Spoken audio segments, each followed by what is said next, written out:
চট্টগ্রামে ঐতিহ্যবাহী বলি খেলার ১১৫তম আসর বসছে আগামী বৃহস্পতিবার। নগরীর লালদিঘি ময়দানে অনুষ্ঠিত হবে শত বছরের ঐতিহ্যবাহী আব্দুল জব্বারের এই বলি খেলা। বলি খেলার পাশাপাশি ৩ দিন ধরে চলবে বৈশাখী মেলাও। এবারের আয়োজনে পৃষ্ঠপোষকতা দিচ্ছেন এনএসটি হোল্ডিংস লিমিটেড। শুক্রবার বিকেলে আনুষ্ঠানিকভাবে আব্দুল জব্বারের স্মৃতি কুস্তি প্রতিযোগিতায় অংশগ্রহণকারী বলিদের জার্সি এবং চ্যাম্পিয়ন ও রানার আপ ট্রফি উন্মোচন করেন city mayor Rezaul Karim Chowdhury.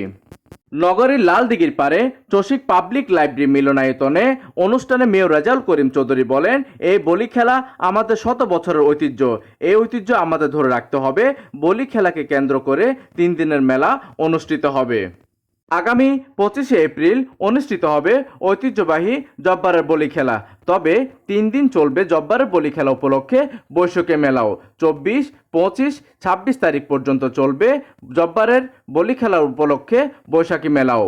Desk news, দিগন্তের বার্তা 24, চট্টগ্রাম।